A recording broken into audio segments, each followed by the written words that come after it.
அவர் எந்த பிரச்சனைக்கும் பேச மாட்டேங்கிறாரு அப்படின்ற ஒரு விமர்சனம் வைக்கிறாங்களே சார். கடந்த 60 வருஷமா பேசியே நாட்டை கெடுத்துட்டாங்க.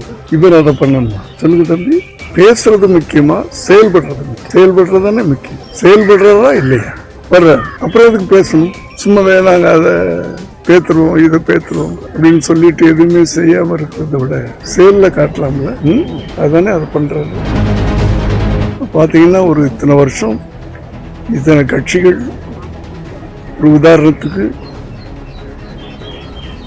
பிசிக இத்தனை வருஷம் அவங்க மக்களுக்கு நல்லது பண்ணணும், சர்வீஸ் பண்ணணும், அந்த நோக்கில் தானே ஒரு கட்சி ஆரம்பிச்சு பண்ணாங்க.